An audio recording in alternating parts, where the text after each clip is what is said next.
eksistensi. Jadi kan malah pusing sendiri gitu. Kalau misalnya kita fokus ke eksistensi misalnya, wah engagement kurang nih, wah kenapa nurun nih, wah like-nya gini-gini, malah jadi pusing sendiri, malah yang penting fokus aja gitu ke diri sendiri dulu deh. Tapi kalau misalnya untuk mensaklekan gitu kayak Kak Dena sama sih, kayaknya mungkin proses ya. Tapi ya di tengah-tengah mungkin ya. Oke, nggak apa-apa. Justru dengan seperti ini kan kita akhirnya tahu juga ya Kak Sandy ya. Iya. Kayak sebenarnya aku ini udah masuk ke tahap aktualisasi diri atau belum sih? Sebenarnya aku ini masih eksistensi aja atau gimana ya? Tahap apa lagi ya? Aku harus seperti apa kayak gitu ya nggak sih? Iya, kalau di psikologi sendiri tuh emang kita nggak akan pernah saklek sih. Maksudnya suatu saat kita, nah ini mungkin sedikit gambaran aja. Mungkin ada orang bilang gue introvert banget nih, atau gue ekstrovert. Sebenarnya kita tuh nggak pernah di tahap yang mentok kanan kiri gitu. Itu selalu ada campurannya gitu. Jadi mungkin kalau orang-orang bilang gue ekstrovert banget, nggak mungkin dia 100% itu ekstrovert. Karena sesuai lingkungan dan hidup dia juga mungkin bisa bergeser. Jadi emang nggak ada yang saklek gitu sih dalam diri kita juga, dalam apapun. Oke, jadi bisa jadi misalnya nih hari ini dia ekstrovert banget tuh, besoknya tiba-tiba udah aku kayaknya butuh waktu untuk sendiri deh, me time deh. Kayaknya aku harus merefleksikan diriku nih yang terlalu alay nih kurang apa sih kayak gitu kali ya. Jadi tiba-tiba langsung introvert kayak gitu ya. Jujur sekali Anda. Iya, emang gitu kadang kalau ngomong. Oke nih. Mungkin ini ada beberapa pertanyaan ya, langsung ke Kak Sandy juga. Ini menarik juga sih Kak. Menurut Kakak sendiri, kategori dalam aktualisasi diri, bisa dikatakan aktualisasi diri apa ya? Selain dari teori tadi, mungkin ada kategori lain kayak gitu. Kategori lain sih sebenarnya aku nggak bisa bilang yang saklek juga sih. Sebenarnya di saat dia itu udah aware dengan kemampuan dia, terus dia bisa explore, dia bisa implementasikan dengan yang positif tentunya, itu mungkin bisa dikatakan seperti itu. Tapi balik lagi karena aku bukan expert atau, karena aku masih S1 nih, bukan psikolog juga, belum psikolog, jadi kayak masih belum bisa nih untuk proses, belum bisa bilang untuk oh dia udah self actualize nih, itu belum bisa juga gitu. Jadi apapun itu sebenarnya dari dalam diri kita sih, kita pasti tahu dong kapan kita mampu, kapan kita enggak, kapan kita ngerasa kurang atau lebih, itu pasti yang paling tahu pasti diri kita sendiri gitu. Oke, keren banget nih. Yuk, buat teman-teman mungkin ada pertanyaan lain, silakan ditanyain aja. Karena setelah ini Kak Sandy, Kak Hani, dan Kak Dena siap banget untuk menjawab pertanyaan-pertanyaan kalian. Apalagi dengan tema kita hari ini ya, dengan kita mengetahui aktualisasi diri secara nggak langsung, kita tuh akan semakin mencintai diri kita sendiri. Ya nggak sih Kak? Kita tuh makin sadar juga ya, aku ini udah di tahap ini nih, aku kayaknya harus lebih ini, dan lain sebagainya. Jadi anggap aja materi malam ini tuh ngebuat kita belajar mencintai diri kita sendiri, apapun prosesnya, kayak gitu. Jadi buat teman-teman, jangan lupa buat tanyain apapun. Dan jangan lupa juga, buat teman-teman yang nanti mau berdonasi, karena kita udah bekerja sama dengan Sembako Surabaya, dan kebetulan juga lagi ikut di Zoom ini. Halo buat Sembako Surabaya, terima kasih banget udah hadir, udah join di Zoom kita. Jadi buat teman-teman yang mau donasi nanti bisa langsung, akan ada pilihannya juga ya, mau didonasiin kemana. Nih, akan di-share screen ya. Ada di BCA sama di OVO. Jadi buat teman-teman bisa langsung di-capture ya, kalau misalnya bingung nggak hafal nomornya ya, langsung di-capture aja. Jadi nanti setelah selesai acara ini bisa langsung donasi, dan donasi ini akan kita kolaborasiin langsung ke Sembako untuk Surabaya. Kayak gitu, oke? Udah pada di-screenshot teman-teman? Semoga udah di-screenshot ya, biar nggak bingung juga nanti. Aduh, mau kemana nih? Bukan ke Vienna, tenang aja, nggak masuk ke kantong Vienna. Ini langsung nanti ke tim kita yang akan disalurkan ke Sembako untuk Surabaya. Oke? Wah, oke. Sepertinya setelah ini ada pertanyaan-pertanyaan menarik nih. Ada beberapa pertanyaan udah masuk nih, Kak. Udah siap nggak untuk ngejawab? Boleh. Udah siap nggak? Oke. Ini ada pertanyaan nih. Sebentar. Lagi ngebaca nih, pertanyaannya juga lumayan banyak. Mungkin ini masuk waktu tadi di DM IG, ataupun pertanyaan di IG ya. Dan buat teman-teman yang misalnya mau tanyanya langsung di Zoom ini, nggak apa-apa loh, nggak apa-apa banget nih. Udah mulai banyak banget nih yang nanya-nanya soalnya. Oke, ini aku akan jawab juga ya langsung. Ada pertanyaan kayak gini. kadang nih kita udah terjebak di dalam dunia maya. Terlalu fokus untuk image building di sosmed sampai lupa buat produktif di dunia nyata. Saran dong Kak, biar kita sadar untuk keluar dari kenyamanan dunia maya. Gimana? Menarik sih. Kadang kan kalau misalnya, mungkin ya dialamin juga ketika, ya jangankan yang konten kreator, orang yang kayak aku aja deh, aku biasa. Kadang tuh kalau udah main IG gitu, kalau udah terlalu nyaman sama dunia maya, kayak udah ntar aja lah aku, ntar aja dan lain sebagainya. Aktivitas di dunia nyata sampai bisa lupa, kayak gitu. Ini gimana nih Kak sarannya? Ada saran nggak? Yuk, aku pingin jawaban dari, aku pilih nih ya. Aku pingin jawaban dari Kak Hani. Coba Kak Hani. Kenapa nggak diimbangin aja? Kalau dari aku, kenapa nggak diimbangin aja gitu? Dengan kehidupan, misalnya produktivitas sehari-hari, misalnya kamu tuh jangan terlalu menikmati sosial media, jangan selalu nontonin orang aja. Kenapa nggak kita aja gitu yang membuat sesuatu di sosial media gitu? Jadi jangan cuma menikmati aja gitu menurutku ya. Diimbangi sih. Oke, diimbangi juga kayak gitu ya. Kalau dari Kak Dena sendiri nih, biar kita nggak terjebak di dalam dunia maya dan fokus sama image building ini. Gimana Kak Dena? Iya, tadi kata Kak Hani itu on point ya. Karena gini, mungkin kalau aku memposisikan diriku, itu karena memang aku fokusnya atau banyak pekerjaannya itu di sosial media, maka memang produktivitas aku di situ gitu Kak. Oke. Nah, mungkin Iya, benar. mungkin banyak teman-teman yang produktivitasnya nggak di situ gitu. Nah, kalau dari aku pribadi sih, benar sih kata Kak Hani, bisa diimbangin teman-teman karena kita jelas ya sekarang tuh nggak bisa yang namanya bener-bener jauh atau lepas, atau mungkin bisa tapi butuh struggle gitu. Nah, sekarang kan informasi munculnya di sosial media, semua di sosial media gitu kan.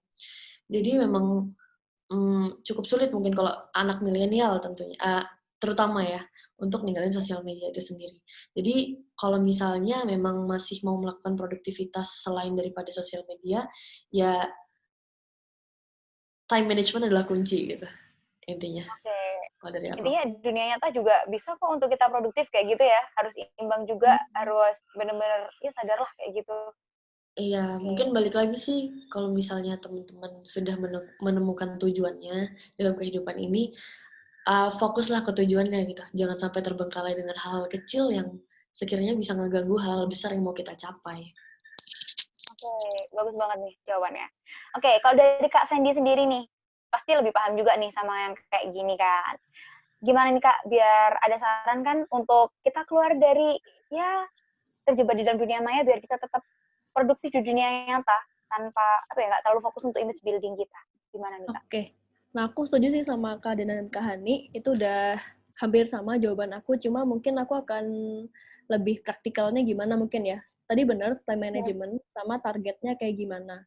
Nah, sebenarnya diri kita ini secara manusia, kalau kita udah ngerasa sulit nih dikontrol dari dalam, berarti kita buat lingkungan kita yang akan mengatur kita. Contohnya misalnya buat alarm. Atau mungkin kayak gampangnya nih, mungkin kalau seringnya di kamar terus mungkin ada AC nyaman terus kan main HP terus, itu mungkin bisa di timer nih AC-nya dimatiin setiap jam berapa gitu. Jadi dia udah gerah, oh iya waktu gue keluar kamar nih gitu. Misalnya kayak gitu sih. Jadi lingkungan kita yang dibuat mendukung kita pengen berubah gitu. Mungkin kalau dari dalam diri udah sangat sulit gitu. Secara paksa ya Kak? Kalau emang udah susah banget keluar tuh kita dikondisiin aja. Nggak suka ya?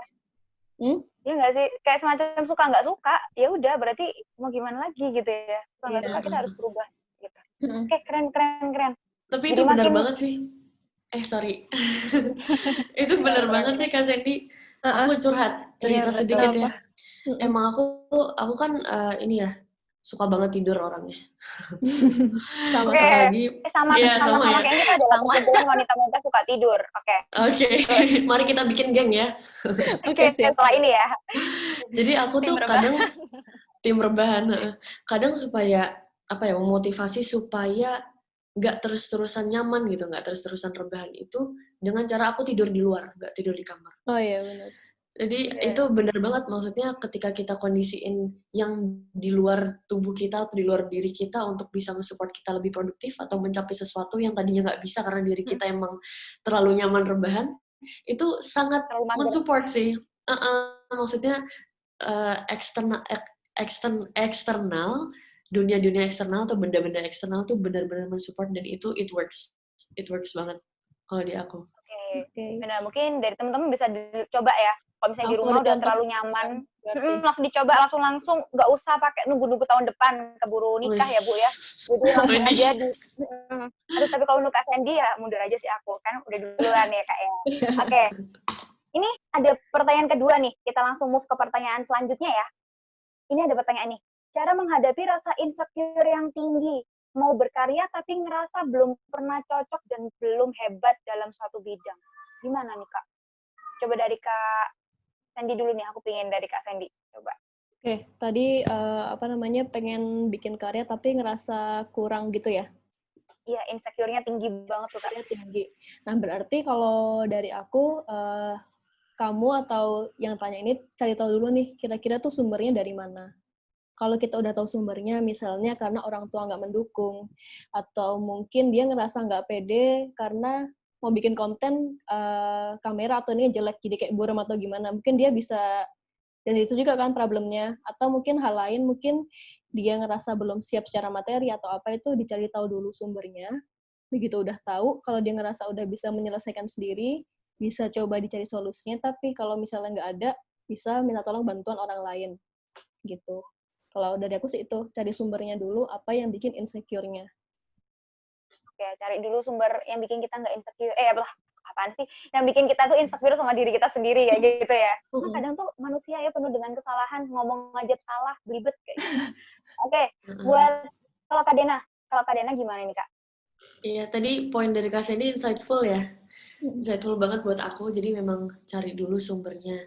Nah, kalau dari aku tuh biasanya, tadi kan ada pernyataan bahwasanya dia ini merasa belum hebat untuk melakukan sesuatu tersebut. Nah, jadi kalau menurutku pribadi untuk memulai sesuatu, apalagi dari tahap memulai ya, starting point gitu, itu nggak harus hebat.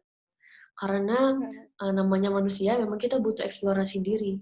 Jadi gimana caranya kita mau menjadi hebat di bidang tertentu kalau misalnya kita untuk mengeksplor diri aja masih ragu-ragu dan merasa kalau misalnya kita ini belum capable. Jadi terkadang memang yang menghambat kita itu adalah ini kisah pribadiku juga ya. Jadi yang kadang menghambat diri kita itu adalah kita suka mengkomparasi diri kita dengan orang lain. Dan itu adalah hal yang paling menghambat ya. Jadi kayak misalnya aku mau ikut sesuatu, mau ikut lomba debat gitu. Terus aku ngelihat yang lain itu udah jago-jago parah gitu. Padahal aku bisa mempersiapkan itu. Nah, ketika kita mengkomparasi, padahal kita belum memaksimalkan diri, itu akan menjadi sebuah problem gitu. Karena ya ikut itu kan untuk mengeksplor diri. Sekiranya kita bisa di mana gitu. Jadi kalau menurut aku sih, kalau insecurity-nya datang dari diri sendiri dan juga datang dari kita mengkomparasi kita dengan orang lain, ya baiknya ditinggalin aja dan keep on going. Karena nge-compare diri kita dengan orang lain itu akan sangat menjadi hal yang toxic gitu ketika kita mau melangkah menuju sesuatu. Betul, aku mau nambahin dikit, setuju banget sih sama Kak Dena.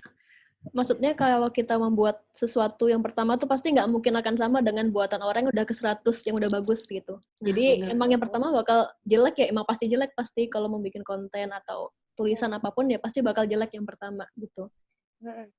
Butuh proses pasti ya untuk menjadi bagus. Bahkan bunga untuk jadi bagus kan ada prosesnya, nggak mungkin langsung meletuk kayak gitu, nggak mungkin kayak gitu kan. Nah, kalau dari Kak Hani sendiri gimana nih? Mungkin mau menambahkan gitu? Aku juga setuju banget. Aku dari tadi, ini sama nih. Aku sama kita jodoh ya? Jodoh banget ya pemikiran kita ya. Soalnya emang benar, insecurity dari diri sendiri atau dari orang lain, misalnya insecure-nya tuh dari pendapat orang lain gitu. Itu yang lebih benar-benar mematahkan semangat tuh malah insecure pada diri sendiri gitu, bukan orang lain. Kalau misalnya orang lain, kalau misalnya kita tetap percaya diri, kita percaya sama diri sendiri, aku bisa kok, aku bakal buktiin, itu malah jadi pacuan gitu. Tapi kalau misalnya kita menyalahkan diri sendiri, wah aku nggak sehebat dia, malah menjadi rendah diri. Aku juga pernah kayak gitu. Wah kayaknya aku nggak akan bisa deh kayak gitu. Aku kayaknya gini-gini. Itu malah menjadi kayak benteng gitu. Kita malah jadi nggak bisa kemana-mana. Kenapa kita nggak percaya diri aja? Kenapa kita nggak cari referensi? Bisa mencari tahu lebih jauh lagi, biar kita nambah ilmu juga. Kalau misalnya ada kritik, orang mengkritik kita malah bukannya kita makin maju gitu sih. Harus cari solusi gitu. Oke, keren banget ya. Dari pertanyaan itu sepertinya langsung dijawab ya, udah kayak paket lengkap loh, udah jawab sama Kak Dena, Kak Hani, sama Kak Sandy. Bener-bener nih yang tanya nih langsung kayak, oke, aku nggak boleh insecure lagi nih, harus nggak boleh insecure emang. Jangan sampai insecure, apalagi dari diri sendiri yang kadang bisa menghancurkan kita sendiri nanti kalau terlalu insecure. Dan ini pertanyaan selanjutnya, mungkin selanjutnya aku bakal spesifik sih, maksudnya bakal tanya ke satu orang kayak gitu ya. Ini ada pertanyaan nih, kalau misal diri kita sudah dikenal dengan hal-hal negatif, dalam kata lain masuk ke kategori eksistensi, sedangkan diri ini ingin sekali berubah lebih baik, tapi lingkungan selalu menganggap negatif segala sesuatu yang udah kita lakuin. Jadi apa nih yang harus kita lakuin? Paham? Oke. Dari Kak Hani mungkin. Dari aku ya, kalau misalnya orang tuh sudah mencapai eksistensi ya dan dikenal orang banyak, menurut aku tidak menutup kemungkinan dia menjadi aktualisasi diri, dia bisa berubah gitu, nggak menutup kemungkinan. Setiap orang misalnya punya kesempatan gitu untuk next level gitu. Misalnya mungkin aku juga dulu pengalaman gitu ya, mungkin aku pernah di tahap eksistensi diri, benar-benar eksistensi diri, benar-benar belum mengenal diri sendiri. Misalnya aku belum bisa memanage kerja sama orang lain masuk ke aku, sehingga aku nggak bisa mensaring gitu, belum mengerti, terus aku lama-lamaan, oh ini tuh nggak baik gitu, oh ini tuh berdampak sama orang lain.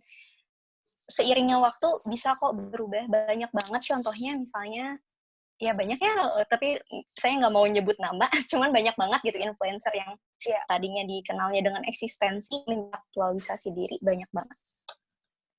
Iya, karena pasti akan ada proses kok, jadi nggak usah khawatir ya, ada semua proses. pasti bisa berubah. Ya nggak sih ya? Kalau dari Kak Sandy, gimana Kak Sandy? Mungkin mau nambahin juga dari jawaban itu. Tadi aku udah cukup setuju ya kalau untuk berubah itu tergantung motivasinya itu dari diri sendiri atau orang lain. Dan kalau dari aku sih, kalau bisa kita bangun motivasinya untuk diri kita sendiri. Aku pengen lebih baik atau pengen apa. Dibandingkan kita menempatkan pada orang lain. Aku pengen netizen tuh jadi menganggap aku positif. Karena kalau kayak gitu itu nggak akan selesai-selesai sih. Gitu. Jadi mungkin kalau aku bisa saran, dibangunnya itu yang motivasi intrinsik dulu. Karena kalau keluar, di mana di luar udah negatif, itu mungkin susah gitu kalau untuk berkembangnya. Gitu. Jadi lebih ke percaya diri sendiri, dan bangun motivasi dalam diri dulu. Gitu. Oke. Jadi buat teman-teman tadi udah mulai kejawab ya, pertanyaan dijawab sama Kak Hani dan juga Kak Sandy. Dan ini ada pertanyaan khusus nih untuk Kak Dena, makanya ini aku stop nggak tanya dulu Kak Dena ya untuk yang pertanyaan yang tadi. Ini ada pertanyaan khusus untuk Kak Dena. Kak, aku mau hijrah, tapi lingkungan temanku kayak selalu bercandain gitu. Jadi sering ngerasa nggak pede. Haruskah aku meninggalkan circle itu atau gimana ya Kak? Dan ini ditujukan langsung buat Kak Dena nih pertanyaannya. Oke, buat Kak Dena, bisa dijawab. Ya, sebelumnya kakak izin jawab ya. Nah, ini suatu hal yang pernah terjadi sama aku pribadi. Pernah aku alamin juga, di mana mungkin kita mau berubah ke titik yang lebih baik atau menuju arah yang lebih baik, tapi memang orang sekitar itu merespon dengan respon yang sangat buruk gitu. Dan ini adalah menurutku ini adalah hal yang alamiah gitu. Ketika kita menunjukkan suatu perubahan, tapi orang lain tuh merespon. Nah, respon itu yang aku sebut dengan sesuatu yang terjadi secara alami. Karena wajar ya, perubahan itu, ketika ada perubahan, orang memang mengeluarkan respon. Cuman kadang responnya ada yang positif, ada pula yang negatif. Nah, di sini konteksnya negatif ya. Kalau aku pribadi dulu, aku mencoba untuk melingkupi diri ke lingkup yang memang lebih suportif sih. Karena jujur, di lingkungan yang tidak suportif, aku nggak bisa bertahan. Dan gimana ya, mau sekuat apapun kita, pasti ketika capek itu kepikiran gitu. Jadi di situ karena aku sadar emosionalku belum cukup matang, terus juga apa ya, mungkin prinsip dirinya itu masih berliku-liku karena kan baru mau hijrah itu kan explore kan, mengeksplor sesuatu yang lebih dalam gitu kan. Jadi memang aku butuh circle yang sekiranya bisa merangkul hijrahku gitu saat itu. Jadi memang kalau di caseku pindah circle itu sangat-sangat mempengaruhi. Tapi jangan jadi anti sama circle sebelumnya. Karena itu kesalahan yang sering terjadi sama anak-anak hijrah gitu. Circle yang lama malah disalah-salahin, ditinggalin, dan lain sebagainya. Nah, anggap aja memang ini adalah salah satu proses pendewasaan ya. Karena kalau misalnya kita mau jadi lebih baik, memang kita harus dipukul dulu. Benar. Ya gitulah. Ya siapa tahu ya. Iya benar. Kadang tuh bisa juga loh kayak gini. Bener loh kalau ternyata siapa tahu dengan adanya circle sebelumnya kita bisa jadi lebih baik. Jadi pemacu juga gitu loh. Jadi kita nggak bisa menyalahkan 100% ya kan ya. Jadi memang benar-benar kita ini juga bentukan dari masa lalu loh. Kita yang kuat, kita yang tegar kayak gitu. Kita yang tahan banting, itu pasti pernah mengalami dapat circle jelek, dapat circle lain-lain kayak gitu ya. Jadi ini benar-benar udah kejawab ya, meninggalkan circle itu apa gimana. Oke, sip.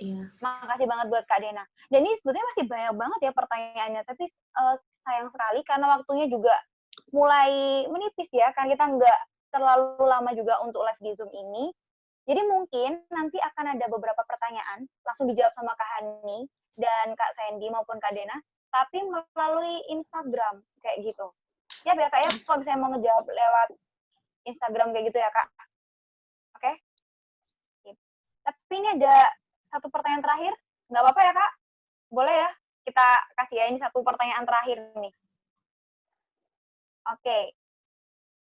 Kak, aku sekarang ada di fase bingung mau mulai apa dulu. Ngerasa banyak yang ingin dilakukan tapi malah bingung. Akhirnya semuanya nggak bisa. Apa sih Kak tips biar bisa lebih produktif? Makasih ya Kak. Nih, dari Nova ini, dari Nova Ameliana. Mungkin bisa dibantu jawab sama Kak Hani. Gimana Kak Hani?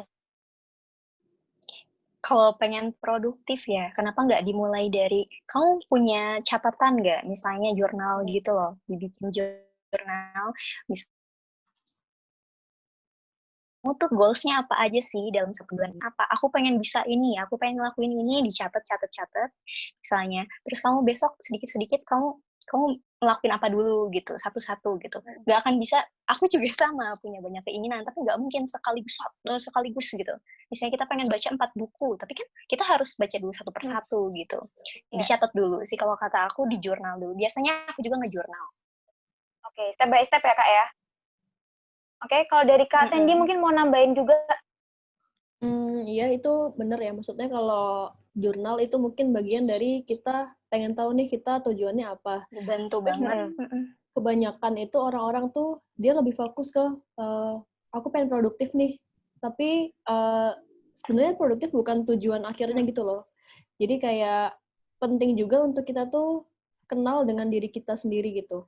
Jadi kayak jangan sampai apa yang kita tujuannya pengen produktif tuh karena lihat orang lain, karena pengen ikutan ini itu dan lain-lain. Tapi lebih kepada mungkin bisa duduk mungkin sehari atau mungkin ya pagi lah gitu, mungkin kayak bisa journaling, bisa atau mungkin lebih ke explore diri, itu lebih pengen tahu dulu ke diri kita tuh pengennya apa sih ke depannya.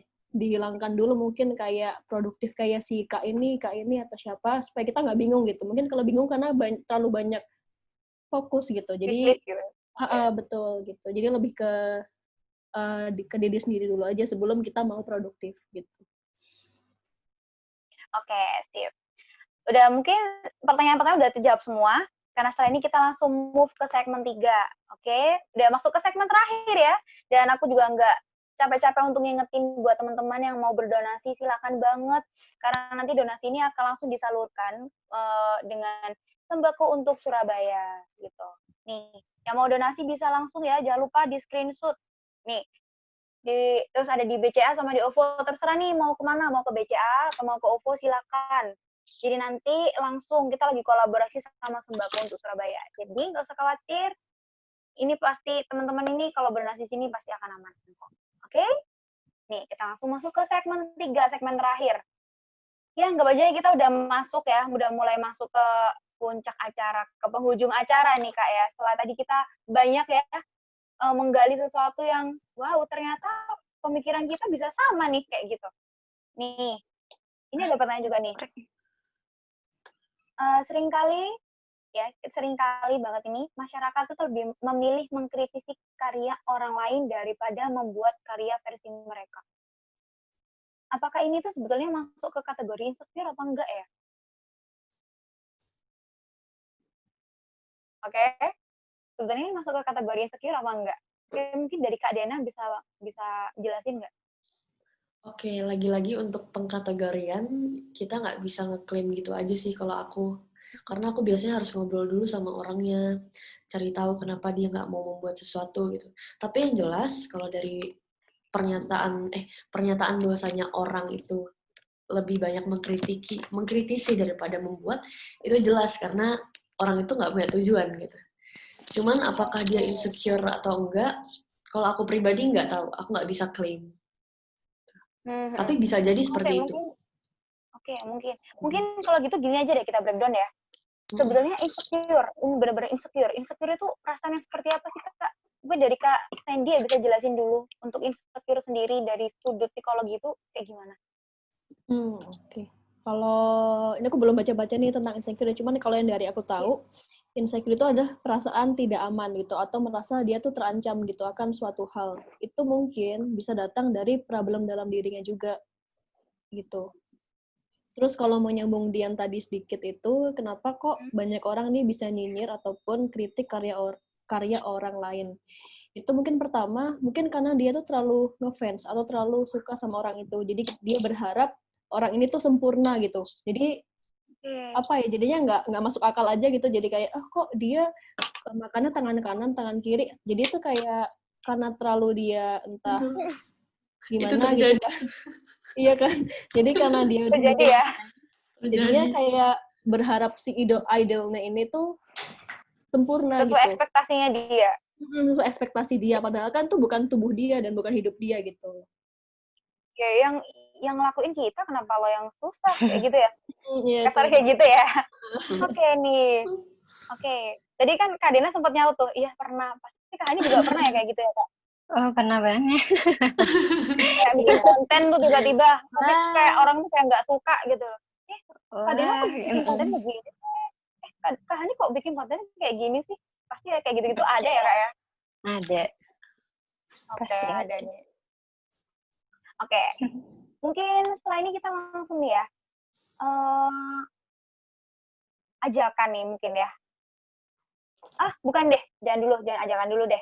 Mungkin lebih kayak tips and trick untuk menghadapi rasa insecure.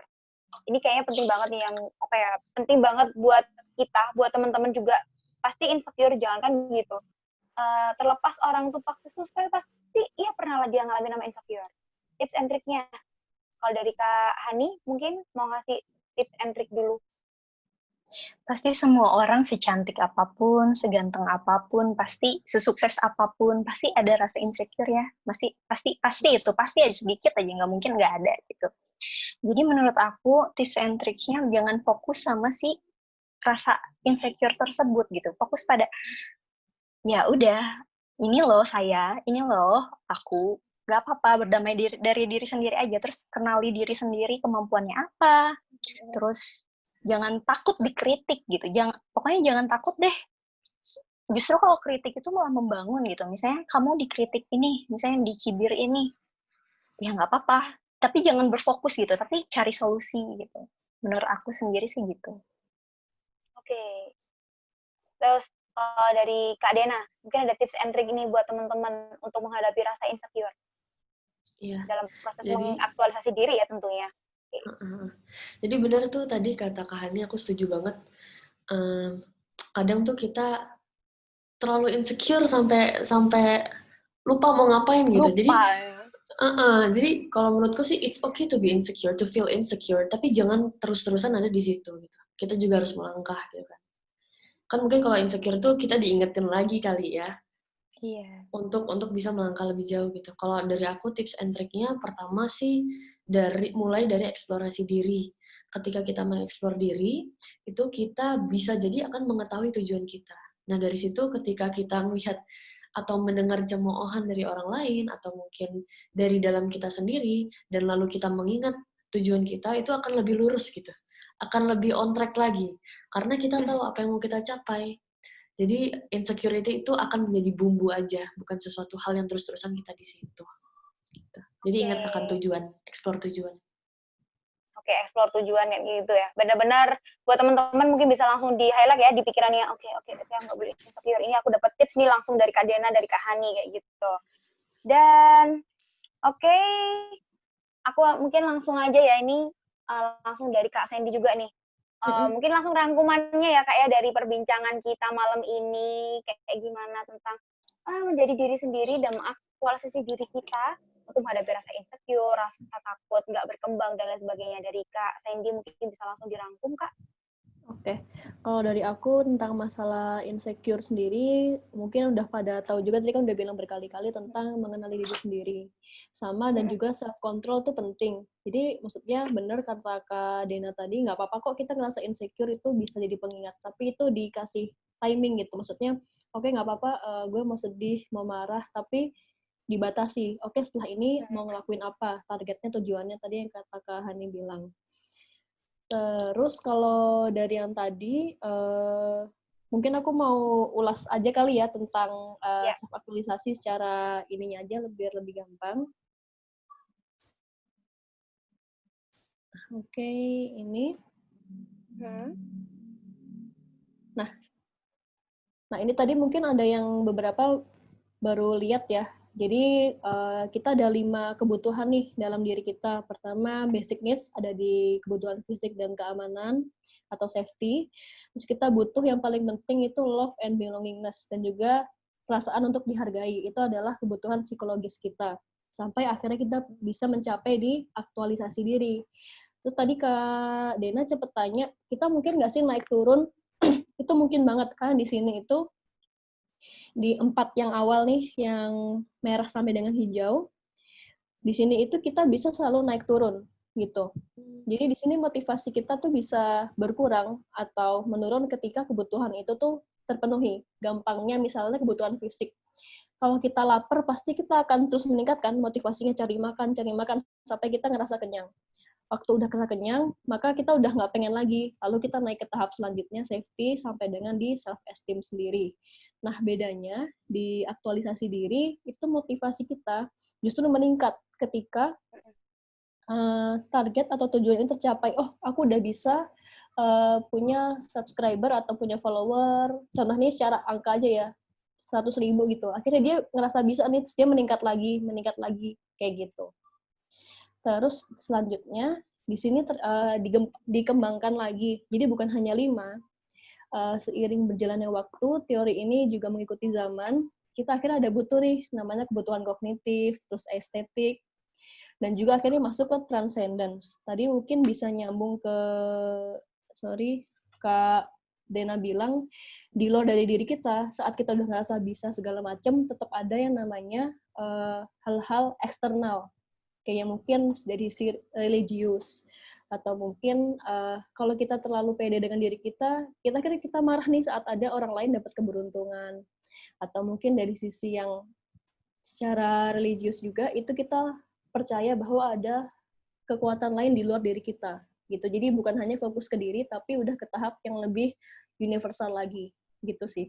Jadi di atas self-aktualisasi, setelah kita mencapai itu, di atasnya kita harus punya pemahaman yang lebih luas lagi. Itu sih mungkin kalau dari aku. Oke, terima kasih banyak nih buat Kak Sandy, Kak Dena, dan Kak Hani. Karena malam ini benar-benar ya kita dapat ilmu baru, mungkin tentang aktualisasi diri seperti apa. Ini kita juga mulai mengenal ya, ada teori loh yang berkaitan sama aktualisasi diri, yaitu pakai teori Maslow, ya nggak sih? Dan jadi buat teman-teman di sana yang tadi awalnya mungkin belum terlalu mengenal dirinya, akhirnya jadi bisa belajar untuk lebih mengenal dirinya, lebih belajar untuk, oke, aku pengen kayak gini. Dan untuk mencapai tujuan itu, akhirnya bisa bisa mengaktualisasi dirinya dengan baik kayak gitu. Dan semoga setelah ini teman-teman makin berpikir positif juga ya ke depannya kayak gitu. Amin. Dan setelah ini mungkin kita bisa foto ya, foto online kayak gitu. Di screenshot kali ya gitu sama tim ya. Iya, jadi kita pakai konsep Lucu paling juga positif ya. aja dulu. Iya. Masa gimana sih Kak Dena ini? Ya nggak sih? Ya mungkin sebenarnya bisa kita foto online, mungkin bakalan di screenshot ya sama tim Our Space. Oke, kita langsung pasang bos aja ya. 3, 2, 1. Oke. Kak, teman-teman belum mau ya? ikut kali, Kak?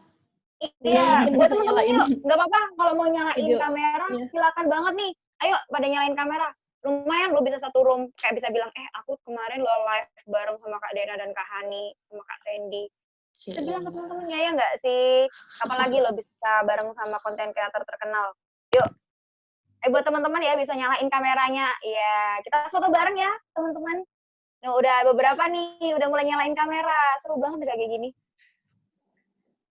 Oke.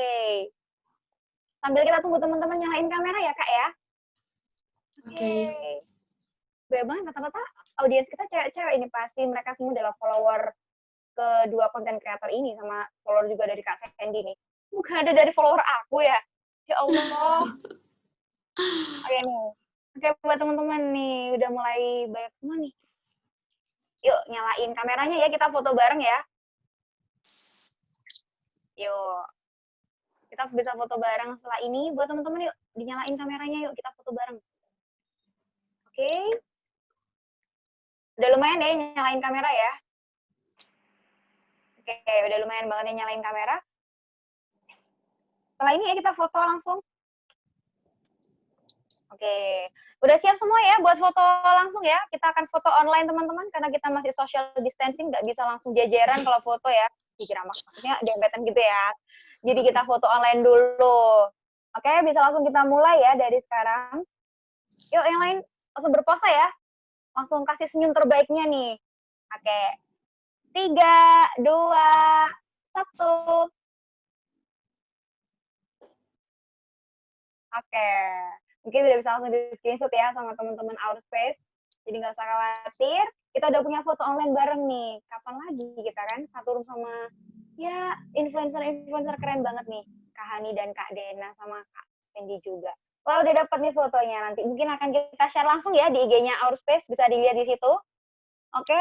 Dan sebagai penutup, jangan lupa juga buat teman-teman tadi yang mau berdonasi, udah dapat screenshotannya ya, bisa langsung kalau donasi dikirimkan ke UFO ataupun BCA nama Ditya Pradana. Dan terakhir, makasih banget buat Kak Dena, Kak Hani, dan Kak Sandy, sudah meluangkan waktunya untuk kita berbincang-bincang mengenai aktualisasi diri, insecure, tentang kita yang pernah up and down dalam hidup. Terima kasih banget buat semuanya deh. Waktunya dan juga kesempatan untuk bisa gabung di Our Space ini. Terima kasih, semoga kedepannya sukses selalu ya Kak. Amin. Kak Dena, Thank you, Kak Hani. Amin. Iya, Terima kasih amin. banyak. Kontennya makin keren-keren ya. Followernya makin Amin. banyak. Amin. Aduh, Dan bukan buat Kak tujuan Sandy, sih. Oke. Kan jadi setelah tahu, aduh Kak, ternyata Kak Dena bawa pengaruh positif nih. Kak Hani juga bawa pengaruh positif nih. Biasanya langsung nambah follower juga tuh. Ya enggak sih? Oke. Dan makasih banget buat Kak Sandy atas ilmunya. Jadi kita bisa belajar bareng. Ya kan, tentang dunia psikologi. Ya, ada teori yang berkaitan. Dan jangan lupa ya, kalau misalnya nanti ada pertanyaan, juga apa-apa kalau bisa ditanyain di lain kesempatan. Dan setelah ini langsung Vienna akhirin ya buat teman-teman. Terima kasih banget pokoknya. Dan akhir kata, mohon maaf sekali kalau misalnya Vienna salah ngomong, ngeblibet, kadang yang namanya manusia ya, nggak terhindar dari kesalahan, kayak gitu. Dan akhir kata, wassalamualaikum warahmatullahi wabarakatuh. Sampai ketemu di lain kesempatan. Thank you, Kak. Iya, sama-sama. Thank you, kakak-kakak semua. Makasih. Thank you juga semuanya. Iya, sama-sama. Kasih love dulu ya.